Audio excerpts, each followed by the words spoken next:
Entertainment की धमाकेदार प्रस्तुति।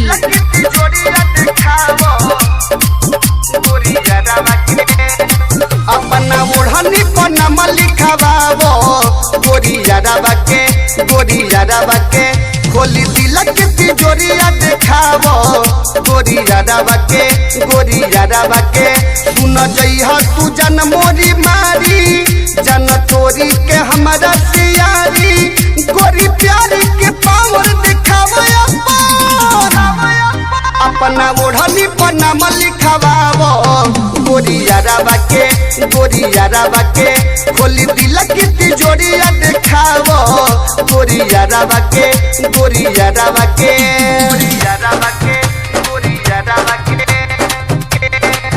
खोली दिल की तिजोरिया देखावो गोरिया रवा के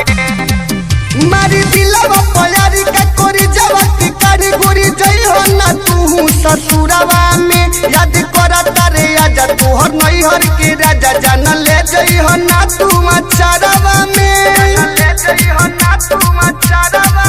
मारी दिलवा प्यारी का कोरी जवा की कारी गोरी जई हो ना तू ससुरवा में याद करा तारे आजा तोहर नैहर के राजा जान ले जई हो ना तू मचारवा में धोखा देबू त दिलहारी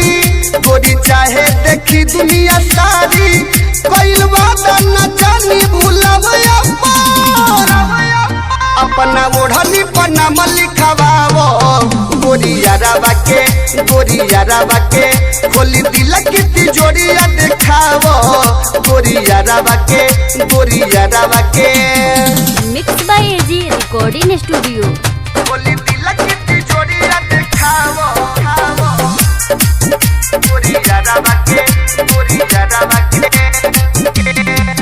कहे राइटर विकास जान तोरे दिलवा से धोखा दिलू काहे दिल तार के गइल बचपन के यारी पड़ल हमारा भारी हम भइनी बदनाम तोहरा प्यार में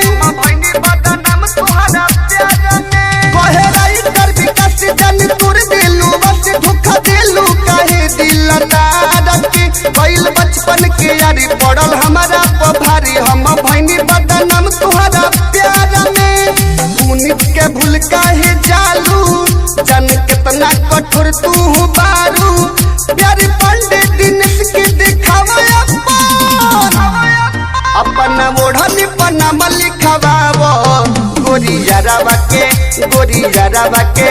खोली दिल की तिजोरिया दिखावो गोरिया रवा के